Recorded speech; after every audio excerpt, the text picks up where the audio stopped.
En el aire, palabra de vasco, Gora Euskal Herria. Este programa es la voz oficial del Centro Vasco Zazpirat Bat de Rosario, semanario que pretende hacer llegar a sus oyentes toda la información cultural e histórica relacionada con un pueblo milenario, amante de la paz, la libertad y la justicia. Auspician este programa José Iturrospe Sociedad Anónima, Prensas Hidráulicas, Córdoba 4845. Barrandegui, Negocios Inmobiliarios y Estudio de Arquitectura, 9 de julio 771, teléfono 421-0429. Pedro Subieta, venta y reparación de llantas, Entre Ríos, 2434. Erauskin Informática, notebooks y computadoras, controladores fiscales, San Martín 1386, teléfono 440-0964, 440-8216. Templar, Sociedad Anónima, fabricación y venta de elementos para siembra directa, Junín 6250. Otaño Hermanos, distribuidores mayoristas, 1 de mayo 2245. Restaurante del Centro Vasco Zazpirat Bat, alto nivel en gastronomía, Entre Ríos 261.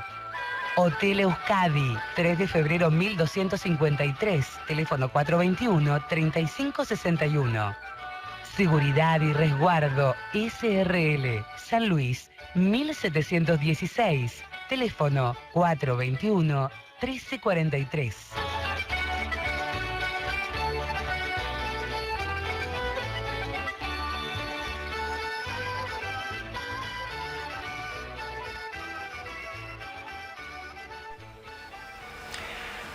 Hoy comenzamos a transitar la última audición del año 2013 y en ella, además de recordar rápidamente que estuvimos transmitiendo 51 emisiones de Palabra de Vasco para todos ustedes, escucharán esta ya prestigiosa Hora de los Vascos y donde tratamos de hacerles llegar todos los días martes las noticias que se iban generando en nuestro querido Zazpirat Bat y desde Euskadi. Toda la información y reportajes que nos hicieron llegar nuestros columnistas y amigos. Buscamos cubrir de esa manera un espacio que llegara a todos los vascos, amigos de los vascos y oyentes en general, con notas de interés que fueran enriqueciendo eso que seguimos cultivando a través de los años, el sentimiento vasco. Eso es lo que nos mueve todos los martes cuando concurrimos a esta emisora al decirles Egunon o Kaixo Eguerdion Zer Modus, preservando de alguna manera nuestro idioma del euskera, o simplemente hola amigos o buen día para aquellos que no lo hablan. El 2014 será un año donde trataremos de superarnos de todo lo realizado en el año 2013, siempre contando con el apoyo de ustedes, los oyentes.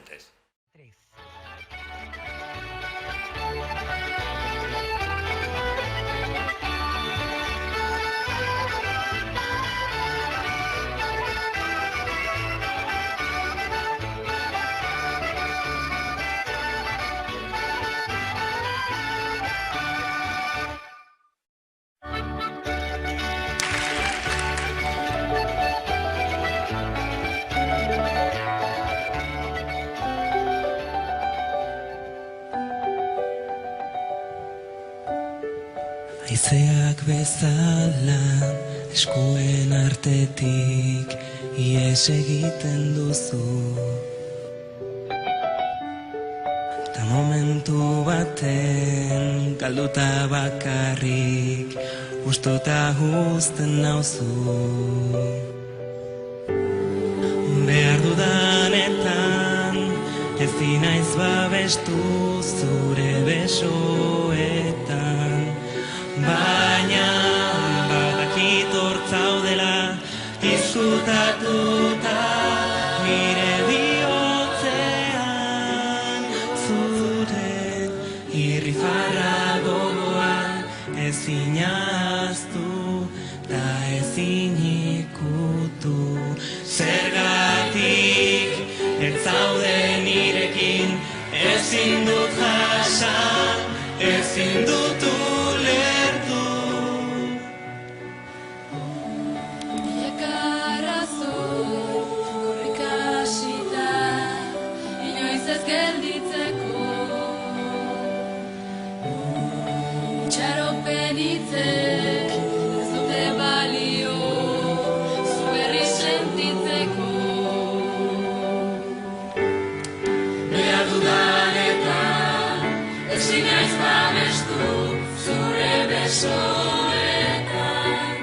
Baina, badakit hor zaudela, diskutatuta, nire bihotzean. Agertzen zara, laboan kantu zareta. Galapatzak oratu, bortitzetan, ez zaitu inola, berriz galdu nahi laztana. Baina goizeko ilargiak bezala, nigandik urruntzen zara.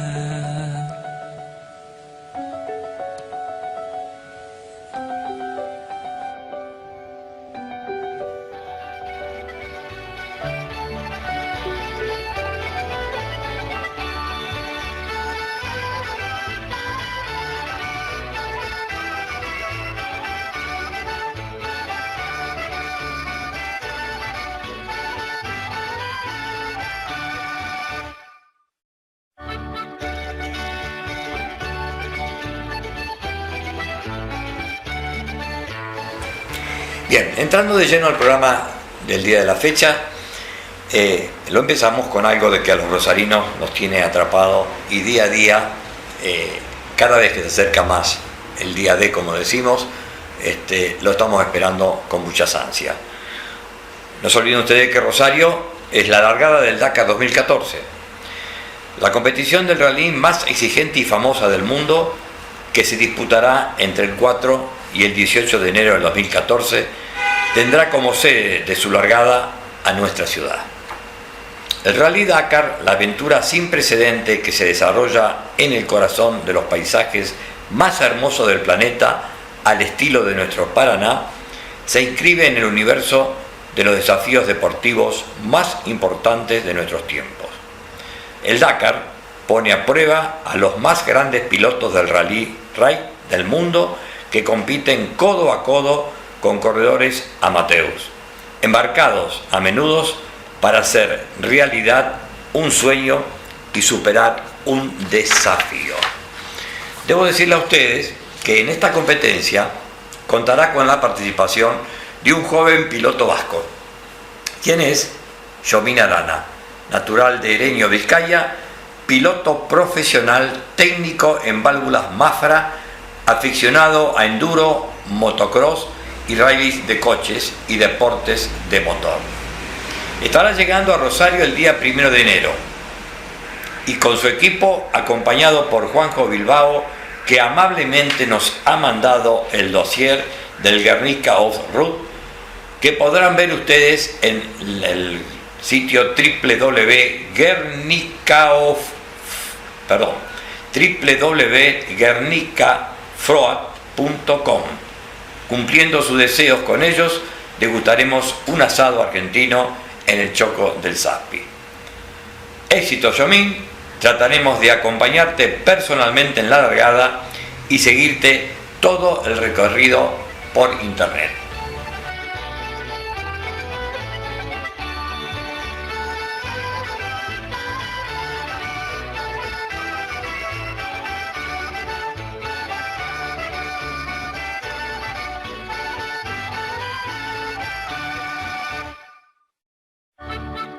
Cuando en un programa anterior les hicimos escuchar a ustedes un reportaje que nuestro amigo Quique Alonso le hacía Íñigo Guriñago sobre el santuario de Loyola, por los diferentes medios o llamados que me hicieron saber lo muy bueno que había salido ese reportaje.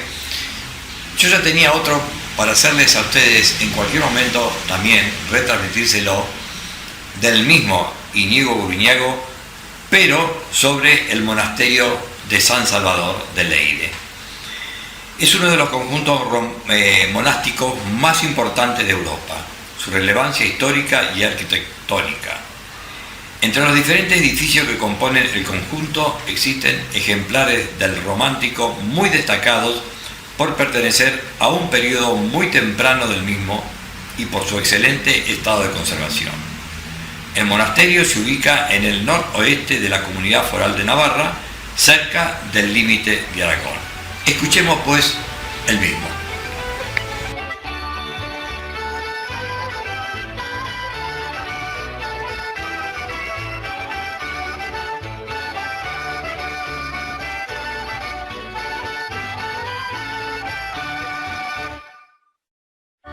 Íñigo Bolinaga, nuestro historiador. ¿Qué tal, Íñigo? Hola, ¿qué tal? Nos va a tratar de resumir la historia del monasterio de Leyre en unos minutos. Una tarea harto complicada, pero bueno, tú ya estás, todas, ¿no? Efectivamente, has lidiado ya en este terreno muchas veces y sabes cómo hacerlo. En aproximadamente 17 minutos, resumir la historia del monasterio de Leyre. Fantástico. Bueno, pues mira, comentar un poco, hombre, San Salvador de Leyre es famosísimo, ¿verdad? En toda Euskal Herria. Fue uno de los monasterios más importantes de primera hora del núcleo de Pamplona, del Reino de Navarra, vamos a decir, ¿no? Y bueno, pues comentar que bueno, además de que fue ese corazón del Reino de Navarra, pues contiene el panteón real de los reyes primeros, vamos a decir, o más antiguos de Navarra, ¿no? Que no tenían título de reyes de Navarra todavía, hasta Sancho VI, pero bueno, vamos a utilizar esa denominación. Y bueno, comentar que es un monasterio o un conjunto monástico, pues con una arquitectura antigua. Bueno, vamos a ver, digamos, se ve claramente cuando ves el monasterio qué parte es nueva y qué parte es antigua, ¿no? Desde luego tiene el románico más antiguo de Navarra y ha llegado quizá por la altura, ¿no? Y la relativa inaccesibilidad de donde está en tiempos, pues ha llegado en un estado bastante bueno, bastante interesante, y entonces pues bueno, resulta uno de los monasterios más destacados o más destacables, ¿no? Comentar un poquillo así, una definición rápida o describir rápidamente, hemos hablado de románico, pero tiene también gótico, etcétera. También el monasterio nuevo se construyó en el 16, pero bueno, destacar un poco en el sentido del románico, pues tanto la cabecera como la cripta. La cripta, que no es exactamente una cripta, porque bueno, a pesar de que está debajo de la iglesia, ahí no hay tumbas, no hay nadie enterrado, y parece ser que esa no era la idea, parece ser que la idea era un poco nivelar el suelo, ¿no? Pero bueno, es una cripta realmente, pues... No se ha utilizado nunca para enterramiento. No, parece ser que tenía este fin arquitectónico, vamos a decir, ¿no? Pero es bonita, es interesante y es muy diferente a muchas criptas, ¿no? Con esas columnas muy cortitas, de poquísima altura, y con, pues muy recias, ¿no? Capiteles gruesos que soportan todo el peso. Entonces destacar la porta especiosa también, que bueno, tiene un tímpano con escenas religiosas, francamente muy interesante, y bueno, y básicamente pues sería eso, ¿no? Desde el punto de vista arquitectónico. Eso es, un poco una pinceladilla, ¿no? Bien. Digamos. Pero ¿cuánta historia ha vivido el monasterio de Leyre? Pues fíjate, no sabemos cuáles son sus orígenes, con lo cual estamos ya hablando de un monasterio muy antiguo. El padre Moret, el famoso historiador y erudito navarro, ¿verdad? El padre Moret decía que era anterior a la invasión musulmana. Estamos hablando del año 711, por lo tanto, anterior al propio reino, al propio reino de Navarra. Y perfectamente pudo ser así, ¿no? ¿Por qué no?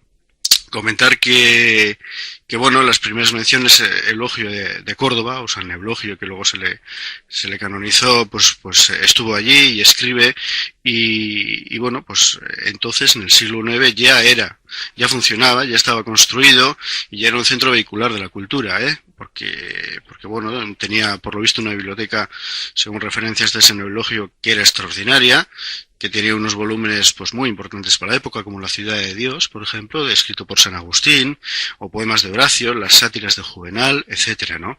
Entonces, bueno, tengamos en cuenta que su origen es anterior al propio Reino de Pamplona, y ya en esta época es un centro de expansión de la cultura muy importante. Comentar también, entremezclado con sus orígenes, bueno, más o menos en el año 800 y pico y tal, se cuenta, bueno, es cierto que tuvo un abad, Leire, que luego fue canonizado, San Virila, y bueno, la historia que se cuenta de él no es cierta, obviamente, pero bueno, resulta interesante también para contextualizar un poco el monasterio, ¿no? San Virila, digamos que bueno, andaba un día por allí dando vueltas a la cabeza, ¿no? Porque él no entendía bien el misterio de la eternidad, ¿no? Cómo se puede vivir junto a Dios eternamente sin aburrirse, ¿no? Digamos que era su reflexión.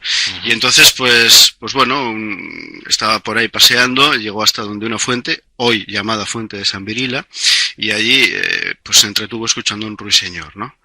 Y bueno, pues cuando volvió, a él le parecieron minutos, cuando volvió resulta que no conocía a nadie, habían pasado 3 siglos, y entonces Dios le reveló como, pues fíjate, solamente con un ruiseñor, ¿no? Como se te ha pasado el tiempo, pues imagínate al lado de nuestro Señor y tal, ¿no? Entonces él, pues se cuenta o se dice que comprendió el misterio de la eternidad. Es una historia que mucha gente le sonará, porque no solamente en Leire se cuentan en otros muchos lugares de todo lo que es la ruta del Camino de Santiago, con otros personajes diferentes. Esto es como la gallina después de asada de Santo Domingo, exactamente la misma historia, pero exactamente, en vez de con una gallina, con un gallo, es la del gallo de Barcelos, ¿no? De Portugal, el famoso gallo de Portugal. Entonces, bueno, son leyendas que bueno, obviamente... Que se van adaptando a los diferentes... Se van adaptando, sí, al fin y al cabo funcionan igual que las leyendas urbanas. La chica de la curva, la tienes yo cuando era crío me acuerdo de que se hablaba de la chica de la curva en Deva, en la zona de Deva, pero la tienes en Londres y la tienes vayas donde vayas, ¿no? Pues esto es un poco cambio en los personajes, pero la historia es básicamente la misma. Lo que pasa es que la Iglesia lo adoptó para sus intereses, claro, obviamente, ¿no? Bueno, tenemos esos sí documentos ya en el 800 y pico que hablan de la importancia que tenía el monasterio de Leire, ¿no? Sí, fue, pues como he comentado, el corazón político, sobre todo, básicamente, en el siglo IX, siglo X, siglo XI, hasta el XII más o menos, en el XIII igual empieza a decaer ya, y bueno, pues los reyes le concedían privilegios, rentas, feudos, poder, dinero, importantes donativos, y su influencia se extendió por toda aquella Navarra, que no era, digamos, era, vamos a decir así, el sur de Navarra, desde luego, todavía no había sido reconquistado, ¿no? Y más o menos podemos hablar, pues, de un territorio que es básicamente el Aragón nuclear y la Navarra, pues bueno, más húmeda quizá, ¿no? Y bueno, comentar un poquito que bueno, llegó a ser sede regia, sede de concilios, muchas veces por el hecho de que los musulmanes hacían sus aceifas, sus racias, y tenían que protegerse. Varias de ellas, Pamplona quedó totalmente destruida, y la sede regia estuvo en Leire, ¿no? Por lo tanto, y bueno, ahí le tenemos a Fortuna el Tuerto, que posteriormente cogió los hábitos y se convirtió en Fortuna el Monje, el rey Fortún Garcés de Navarra, que está enterrado allí, y bueno, es un ejemplo claro de la importancia que tuvo Leire, con Sancho el Mayor quizá tuvo un realce más importante, porque él ordenó la construcción de una nueva iglesia, que no es la que hoy vemos, la románica que hoy vemos, porque hubo una ampliación posterior en el siglo XII, pero bueno, básicamente comentar que bueno, él tenía en gran estima el monasterio de Leire, porque era el gran monasterio de su reino todavía, y uno de los más importantes de la cristiandad peninsular, y bueno, pues lo que hizo fue intentar modernizarlo, como introduciendo la reforma cluniacense, Cluny, la regla de San Benito, el ora Ora et labora, ese tan famoso de los monjes, ¿no? De los monjes benedictinos, concretamente en este caso los monjes negros. Y bueno, y su trilema, ¿no? Pobreza, obediencia y castidad. Un poco que define básicamente lo que era el monacato europeo en aquella época y lo que, eliminando la regla tradicional anterior, pues como Sancho el Mayor moderniza, introduciendo la regla europea, vamos a decir que es la regla de San Benito. Entonces, bueno, esto claramente responde a unos intereses pues políticos, ¿no? Obviamente, esa modernización, esa europeización y ese fomento del Camino de Santiago que hizo Sancho el Mayor, ¿no? Abriendo a Europa, pues los monasterios navarros y Navarra, el reino de Navarra en sí. Comentar un poquito que bueno, Sancho el Mayor, a pesar de ello, quizá, a pesar de toda la importancia que tenía para Sancho ese monasterio, él tenía también mucho aprecio por Nájera, que era territorio de Navarra. Se habla del reino de Pamplona, Nájera, y a veces directamente el reino de Nájera. Y bueno, quizás Santa María la Real de Nájera le comió posteriormente la tostada como panteón regio, ¿no? Como lugar de enterramiento de los reyes de Navarra. Hay muchos reyes de Navarra posteriores enterrados en Nájera. Y bueno, comentar que tras la muerte del de Peñalén, Sancho IV, pues bueno, digamos que el territorio navarro entra a formar parte de Aragón, o bueno, hay una unión, y ahí tenemos un monasterio muy importante que va a ser, y que sigue siendo el Escorial de los primeros reyes de la corona de Aragón y del reino anterior de Aragón, que es San Juan de la Peña. Entonces, a partir de ahí quizá, pues Leira no deja de ser importante, pero no tiene ya la máxima categoría como tuvo en el reino, ¿no? Tiene una categoría alta, vamos a decir, pero no la máxima. Bueno, hay una época ahí un poco de bajón, ¿no? Del monasterio de... Sí, a partir de ahora, prácticamente a partir del siglo XIII, cuando llegan las dinastías francesas, que se les ha llamado, con Teobaldo I de Champaña, traen nuevamente las novedades de Europa. Comentar que el último miembro de la dinastía pirenaica, Sancho VII el Fuerte, empezó tanteando y trayendo a los cistercienses, pero bueno, el que definitivamente los trae desde Europa es Teobaldo de Champaña, Teobaldo I, y el cister viene a ser una reforma de esa regla de San Benito que ya tenían anteriormente, basada en la reforma gregoriana. Digamos que un intento de vuelta a las esencias, etcétera, tal y cual, ¿no? Un poco también para europeizar y para imponer pues una regla uniforme, y una regla que se consideraba más importante en todos los monasterios. Bueno, todos los monasterios de Navarra, excepto Irache y Urdax, que por diferentes razones no tuvieron esta reforma. Ahora bien, hubo un problema bastante serio, porque buena parte de los monjes de Leire no aceptaban esta reforma. Entonces se inicia casi un conflicto importante. Llegaron a las manos los monjes. Sí, se inicia una guerra prácticamente entre negros y blancos, monjes negros y monjes blancos. Los monjes negros y los monjes blancos. Los negros, que serían los benedictinos, los que estaban antes, los de Cluny, y los blancos, que son los bernardos, los cistercienses, ¿no? Todos estos son órdenes monásticas, son monjes, no confundir con los frailes, que vendrán a partir también del siglo XIII, que es diferente, ¿no? Los frailes serían los dominicos, por ejemplo, o los franciscanos, más pacíficos. Bueno, no necesariamente más pacíficos. Los dominicos son los de la Inquisición, por ejemplo. Y su objetivo era ir contra... De hecho, se fundaron por Santo Amigo de Guzmán para ir contra la herejía cátara, ¿no? Digamos que los franciscanos... a ver, ¿cómo lo diría? Los frailes, a pesar de que están en un cenobio, en su convento, en comunidad, salen más al exterior, tienen una misión exterior, mientras que los monjes son más introspectivos, ¿no? Hora et la hora, ellos trabajan y rezan y poco más, ¿no? Viene a ser un poco la diferencia. Pero bueno, aparte de eso, comentar un poco que sí, que fue una auténtica guerra, porque un buen número de monjes no aceptaron esta reforma cisterciense. Muchos llegaron a ser excomulgados por el Papa, muchos monjes negros, y llegó a haber incluso se cuenta, una invasión de monjes negros excomulgados, para echar a los blancos del monasterio, para echar a los cistercienses, y bueno, sin resultados, ¿no? Comentar que finalmente, después de todas estas historias, Leire baja definitivamente de categoría a segunda división, y finalmente ganan ganan, vamos a decir, o se quedan los blancos, los cistercienses. Hoy en día están los benedictinos, los negros, pero bueno, digamos que esta guerra la ganan los blancos. Y bueno, pues a partir de entonces Leire ya no es abadía, sino que se subordina al importante monasterio de la Oliva, que está al sur de Navarra, en Carcastillo, y a partir de ahí se convierte pues en una sucursal, por así decir, pierde ese esplendor. Y bueno, pues ya empieza a tener una importancia bastante relativa, con pocos monjes, con pocos frutos también, y en cierto modo marginal en las grandes rutas monásticas, ¿no? Hay otros monasterios mucho más importantes a partir de este momento, aunque comentar que en los siglos XVI, ya desde el 16 hasta el 18, pues lentamente empieza a resurgir un poco de sus cenizas y comienza a desarrollarse nuevamente un poquito la cultura, ¿no? Pero básicamente... Comienza también de tareas de reconstrucción, ¿no?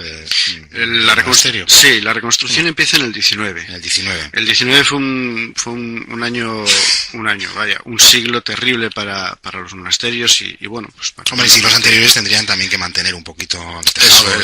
Sí, por supuesto, y bueno, alrededor de los monasterios había una serie de construcciones, por supuesto, y hospederías, etcétera, ¿no? Pero bueno, comentar lo del siglo XIX porque bueno, es cuando comienzan las desamortizaciones famosas, ¿no? Ajá. La famosa, la conocida, la de Mendizábal de 1836, que no tuvo su efecto directo porque estaba en plena guerra carlista, la primera del 33 al 40, entonces territorio carlista. ¿Y cómo afecta a Leire la desamortización de Mendizábal? Pues básicamente fue la que le dio la puntilla. Hubo otras anteriores, con los franceses ya hubo una, por ejemplo, o durante el Trienio Liberal, pero le da la puntilla en el sentido de que los monjes son obligados a irse fuera del monasterio. El monasterio y la iglesia se desacraliza y se convierte en un inmueble que el gobierno lo pone a subasta. Lo pone a subasta el mejor postor, el inmueble y los territorios, el solar anexo, ¿no? Comentar que el solar sí debía de resultar interesante para algunos adjudicatarios y lo compraron, pero el monasterio no. Y entonces, pues bueno, pues con los monjes fuera y el monasterio abandonado, pues se convirtió en un edificio que poco a poco iba decayendo, llenándose de moho, llenándose de hierba y un poco pues abandonado, ¿no? Se cuenta mucho que los pastores lo utilizaban como refugio para su ganado, etcétera, ¿no? Un poco en este sentido. Comentar una cosa curiosa que estaban enterrados durante siglos, tanto las reliquias de San Virila, el famoso abad de Leire que hemos dicho anteriormente, que escuchaba ruiseñores. Efectivamente, sí, y vamos, le encantaba porque se tiraba 300 años escuchándolos, ¿verdad? Y los cuerpos de dos santas también de aquella época, Santa Nunilo y Santa Alodia, que eran hermanas, los tres cuerpos fueron sacados del aire para protegerlos, ¿no? Y concretamente es interesante el tema de las santas Nunilo, y Alodia, porque bueno, eran unas mártires del cristianismo, ante el Islam y tal, y es curioso e interesante porque sus reliquias durante siglos se conservaron en la llamada Arqueta de Leire, que es una arqueta islámica de la época de Hisham II, el hijo de Shub, que es un personaje vascón del cual hablamos en su momento, el califa Hisham II, y bueno, parece ser que fue arrebatada a los musulmanes pues en una guerra, en una racia, ¿no? Está tallada en marfil de elefante, es una pieza única, de las más importantes del arte andalusí, y hay dentro de ella estuvieron las reliquias de estas dos santas. Hoy en día está en el Museo de Navarra, esto. Y bueno, comentar el tema curioso, quizá, porque todas estas reliquias salieron, pero los cuerpos de los reyes de Navarra no. Quizá porque fueron protegidas por diferentes razones, por cuestiones de guerras, etcétera, y bueno, pues se quedaron en Leire. ¿Qué ocurrió? Pues ocurrió que finalmente esos cuerpos se encontraron por gente que buscaba dinero, y los cadáveres fueron profanados, fueron esparcidos todos los huesos y todo por el templo, y finalmente pues el párroco de Yesa, que es el municipio donde está Leire, y el alcalde pues fueron mano a mano a recoger los restos que quedaban y los pusieron todos en una arqueta. que es la arqueta que hoy en día vemos. Hoy en día no vemos un montón de tumbas, vemos un arco grande y ahí te dice que aquí están enterrados Íñigo, Arista, no sé quién, tales reyes y tales personajes. Están todos mezclados, pero todos están en esa misma arqueta. Y este mismo siglo, como bien has comentado, es cuando ya el gobierno empieza a tener cierta conciencia del patrimonio histórico, y ya se le protege a esta ruina, se le intenta proteger dándole la denominación o el título de patrimonio nacional. Y esto le protegía, obviamente, ¿no? Y entonces, bueno, pues a partir de este momento ya empieza una época, o empieza una etapa en la que se intenta restaurar, se protege, los restos de los reyes fueron llevados a Yesa, mientras aquello estuviera como estaba, ¿no? En estado ruinoso, fueron llevados a Yesa, luego estuvieron en otro lugar, pero bueno, un poco a la parroquia de Yesa, para que estuviera protegido, y bueno, finalmente a fines del 18, ya definitivamente en el 19, la arqueta esa con los restos de los reyes de Navarra pues retorna nuevamente al aire. Comentar después de varios intentos de enterramiento en la Catedral de Pamplona, porque sí que, ya lo comentamos cuando hablamos del Escar, sí que ha habido varios intentos de reunir a todos los reyes de Navarra en Pamplona, pero bueno, es que están dispersos por millones de sitios, ¿no? Bien, pues una vez recuperado el monasterio y una vez declarado monumento nacional, etcétera, y restaurado el culto, pues ahora volvemos ya a la actualidad, donde hay una hostelería, sí, además de la abadía, ¿no? Que ahí se encuentra. Sí, efectivamente. Hay una hostelería y, bueno, incluso puedes ahí dormir y te dan de comer y todo lo que quieras. Pues esa es la historia del monasterio de Leire. Cuando se acerquen a este enclave, se acordarán de Íñigo.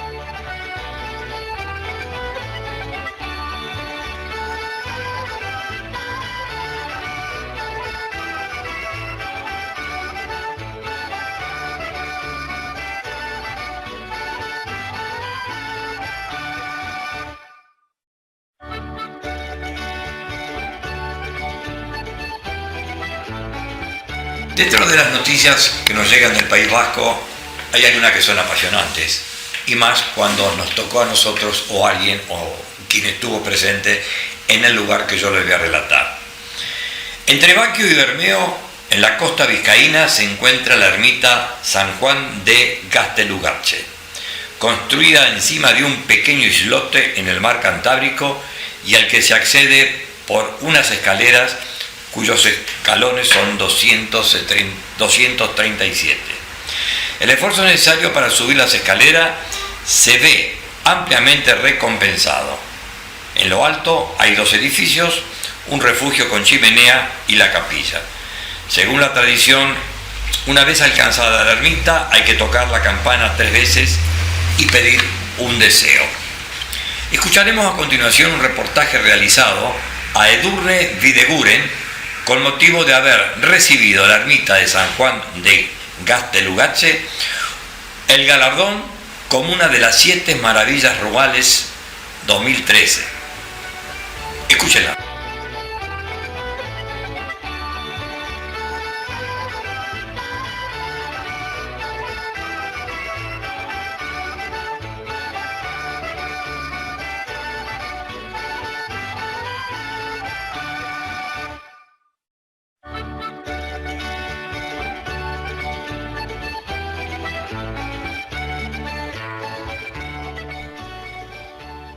islote San Juan de Gaztelugatxe, junto a otros lugares, ha sido uno de los galardonados con el premio de las 7 maravillas rurales del Estado 2013. Le han votado más de 42.000 personas, se han recogidos en una encuesta, Vota por tu maravilla rural, y definitivamente San Juan de Gaztelugatxe se ha alzado con ese premio, porque al final es un premio para San Juan de Gaztelugatxe, para Bermeo y para todo Euskadi, que tengamos una de las 7 maravillas rurales. Aquí la verdad es que ya tenemos bastantes cosas que están catalogadas entre el mejor rincón, como son las cuevas de Pozalagua, que lo consiguió hace muy poquito, y ahora este es una de las maravillas rurales del año 2013.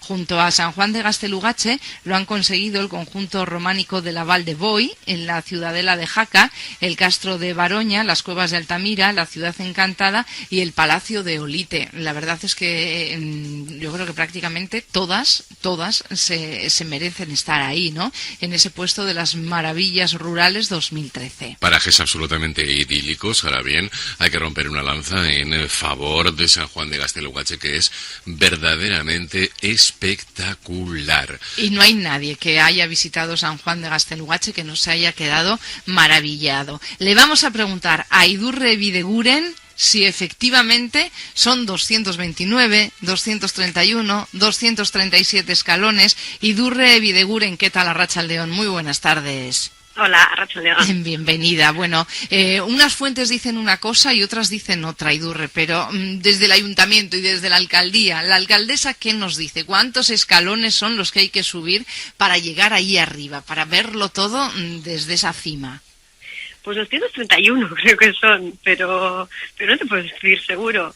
Sí, bueno, ahí luego hay diferentes leyendas y tal, pero lo que es verdad es que el sitio yo creo que es indiscutible, que es extraordinario, ¿no? Sí.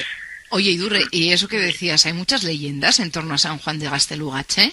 Sí, pues sí, bueno, hay diferentes leyendas, incluso pues diferentes ritos y tal, y bueno, pues con Bermeo San Juan siempre ha tenido mucha conexión, y bueno, pues una de las leyendas es que San Juan llegó en 3 pasos desde Bermeo a San Juan, y bueno, pues luego rituales que, bueno, los arrantzales siempre han estado como muy unidos, ¿no?, con San Juan. Sí. Y bueno, pues ahí siempre que empezaban las campañas, pues los arrantzales y las nescatillas pues iban a San Juan y bueno, pues hacían sus rituales a pedir suerte y a que haya buenas campañas, y bueno, pues ahí siempre ha habido muchísima unión entre San Juan y Bermeo, y bueno, pues cuando es reconocido así internacionalmente, pues hace mucha ilusión, ¿no? Idurre, si no me equivoco, hoy en día los barcos de pesca bermeanos, cuando salen a faenar, suelen realizar varios giros para que el santo les siga dando suerte. Sí, así es. Sí, hay muchas tradiciones. Y eso, pues siempre por esa unión que hemos sentido, ¿no? Algunos serán más creyentes que otros, pero lo cierto es que, bueno, pues siempre le hemos tenido especial aprecio a San Juan. Bueno, y de hecho, pues ahí hay un grupo de amigos también, gente que ha creado una comisión, y desde muchos años pues son ellos los que cuidan un poco, pues a voluntad, ¿no?, lo que es la ermita y la zona, ¿no? Uh-huh. Y bueno, eso es por el cariño y el amor y el aprecio que tienen con los bermeanos con San Juan. Idurre, ¿cuántas personas visitan anualmente San Juan de Gaztelugatxe? Pues los datos no son muy exactos, porque claro, nosotros sí que hacemos el intento de poner a un par de personas durante el verano, pues los meses de verano, julio y agosto, y con un horario, y esos datos sí que los tenemos, pero aparte de esos datos, pues la gente de la comisión siempre nos comenta, pues bueno, que esos datos al final son ridículos con toda la gente que pasa por ahí, ¿no? Pero no se anotan esos datos, ¿no? Uh-huh. Si tuviésemos una oficina continuamente allí, pues probablemente sabríamos con exactitud cuál es el dato, ¿no? pero durante un par de meses pueden pasar 20 y tantas mil personas. Bueno, Solo el día Estos son los datos que se cuentan con un horario específico en los meses de verano, pero durante todo el año, y además nos consta que incluso bodas, ¿no? Que sí. últimamente se hacen bastantes bodas también allí, con lo que supone organizar una boda allí arriba, ¿no? Y tanto. Oye, Idurre, ¿y cómo se cuidan esos escalones? Porque claro, tantísima gente pasando por ellos, hay mucho desgaste que puede llegar a ser peligroso. ¿Cómo los cuidáis? Sobre todo, mucho desgaste y la zona que es, ¿no? Que no es una zona difícil, que allí cuando pega la mar también, pues pega bien, ¿no? Claro. Y bueno, pues cuidamos, pues como aquí tengo que decir que bueno, pues lo que nos pasa en los sitios de la costa, pues bueno, y otros dirán otra cosa, ¿no? Pero a nosotros ahí nos pasa que todos queremos cuidar de San Juan, todas las administraciones públicas, pero es verdad que luego a la hora de la verdad, ¿no? Pues tiene también, San Juan necesita mucho apoyo y mucha ayuda pública para que eso se mantenga como es debido, ¿no? Ahí la gente de la comisión hace muchísimo esfuerzo para tener eso bonito y bien mantenido. Hay una pequeña ayuda desde el ayuntamiento y luego Diputación es quien está, por ejemplo, en estos momentos también arreglando una parte de carretera que se ha caído y bueno, pues necesita mucho mantenimiento porque tiene mucho desgaste esa zona, ¿no? Y luego está Costas también, que bueno, pues al final estamos muchos ahí, pero los de la comisión con toda la razón, pues siempre dicen estamos muchos, pero en casa de muchos, pues ya. Al final siempre hace falta más, ¿no? El día de San Juan, evidentemente, porque con el jariguay, permítame la expresión, de gente, sería poco menos que imposible, pero tengo entendido que hoy en día no se puede bajar en coche hasta las escaleras ya para comenzar a subir a San Juan de Gaztelugatxe, hay que dejarlo arriba. Sí, hay que dejarlo arriba, eso es lo recomendable. Y bueno, pues sí que los días así más importantes solemos poner también un pequeño autobús para subir y bajar, para que toda la gente pueda bajar. Pero siempre hemos comentado también, bueno, pues que es una zona como muy sensible y también pedir a la gente que no baje el coche, pues que yo creo que no es tanto pedir. No es mucho pedir, sobre todo por el peligro de bajarlo, luego hay que volver a subir toda esa cuesta y además por el atasco enorme que te encuentras. Que no te merece la pena bajar para perder tanto tiempo, mejor bajas andando, disfrutando de esas vistas y no te comes toda esa caravana y ese atasco tremendo, ¿no? O vas de Bermeo andando hasta San Juan, Eso subes, es. Bajas y vuelves a Bermeo. ¿No, alcaldesa? Sí, Es bonito paseo. Es bonito paseo y lo hemos hecho varias veces. Los bermeanos, el día de San Juan mismamente, salimos prontito por la mañana y sí que lo hemos hecho andando muchas veces y es un paseo precioso, la verdad es que eso es así. Y bueno, pues para quien tenga tiempo, además, si le guste pasear, yo creo que merece la pena.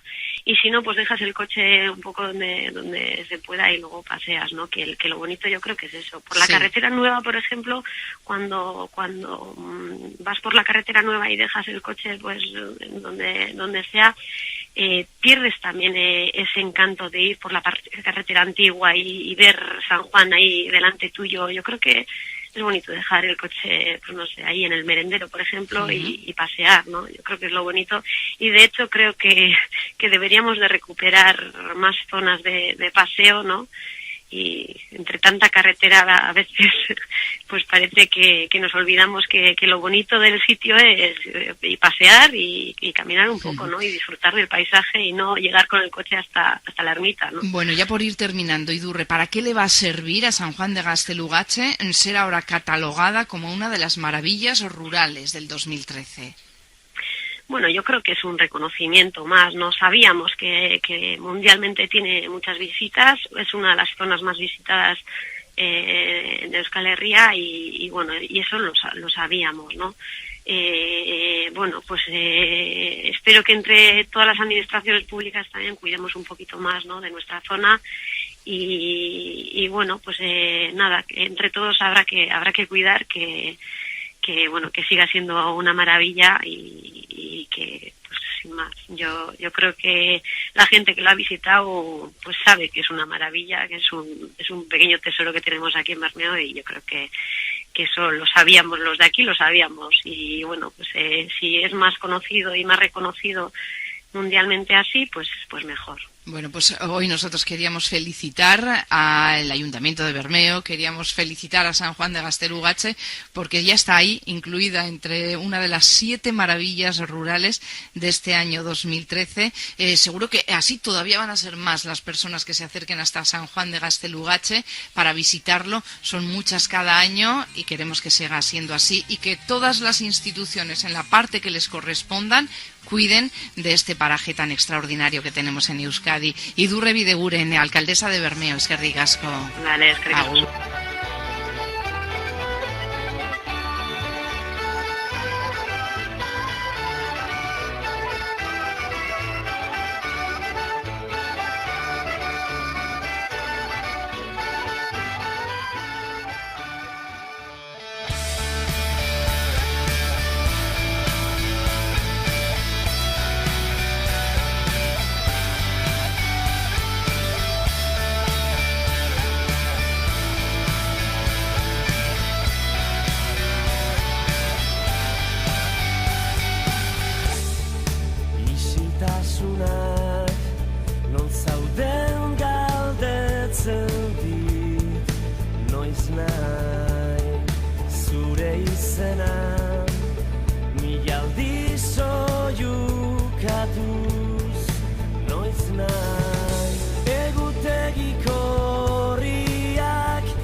zorionak, da urte askotarako zorionak, belarritik tiratzean zorionak da musuak zuretzako.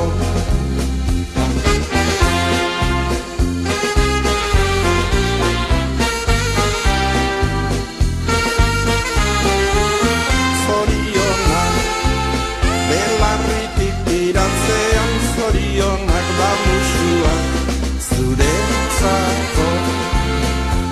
Berriro ere iritsi zera urtek betetzera, aita mata senideak zorion zuzera.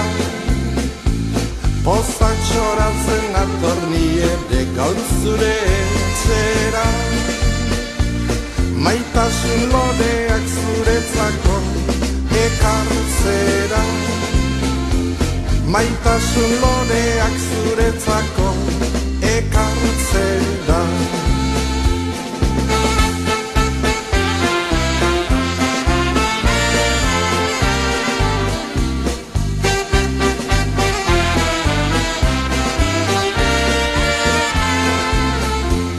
Pozak txoratzen atorni ere gaur zure etxera, maitasun loreak zuretzako ekartzera. Maitasun loreak zuretzako ekartzera. Zorionak, zure urte betetzean zorionak, da urte askotarako zorionak, belarritik tiratzean zorionak da musuak zuretzako.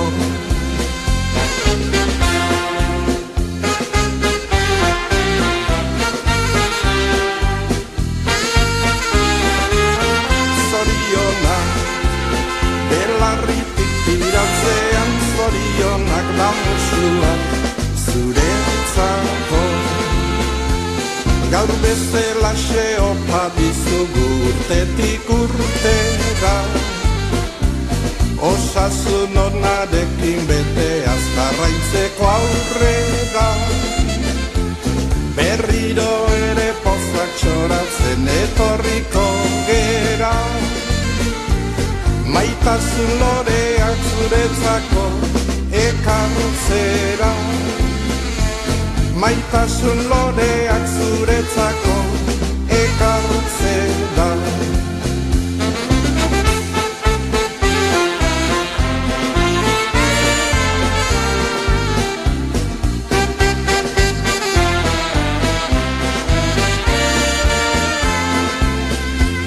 Berriro ere pozak txoratzen etorriko gera, maitasun loreak zuretzako ekartzera.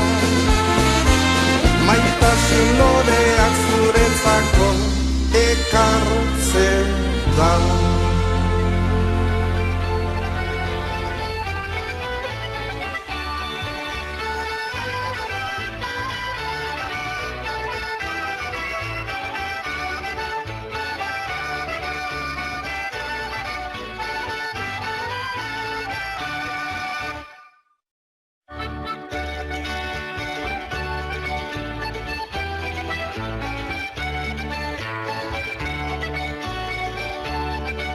Aprovechamos todo el equipo que hacemos este programa para hacerles llegar los mejores augurios en el año que comenzará dentro de 11 horas en nuestro país, y para aquellos que nos escuchan desde la distancia, ajustando la diferencia horaria, brindaremos, nos acompañarán y los acompañaremos. Y les digo a ustedes, Soroñat, Soroñat, Benetean, Soroñat, Gabón, Saharra, Sorión, Súa 2014, Topa. ¿Qué significa en el euskera? Felicidades, felicidades de verdad, feliz Nochevieja, feliz 2014, brindemos.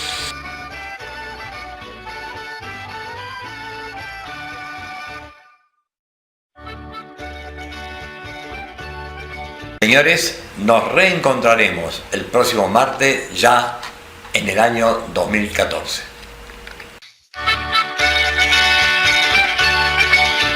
Auspiciaron este programa José Iturrospe Sociedad Anónima, Prensas Hidráulicas, Córdoba 4845. Barrandegui, Negocios Inmobiliarios y Estudio de Arquitectura, 9 de julio 771, teléfono 421-0429. Pedro Subieta, venta y reparación de llantas, Entre Ríos 2434.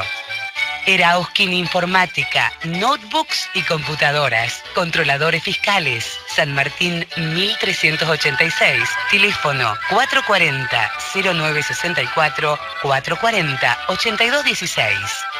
Templar, Sociedad Anónima, fabricación y venta de elementos para siembra directa, Junín 6250. Otaño Hermanos, distribuidores mayoristas, 1 de mayo 2245. Restaurante del Centro Vasco Saspirat Bat, alto nivel en gastronomía, Entre Ríos 261. Hotel Euskadi, 3 de febrero 1253, teléfono 421-3561. Seguridad y Resguardo, SRL, San Luis 1716, teléfono 421-1343.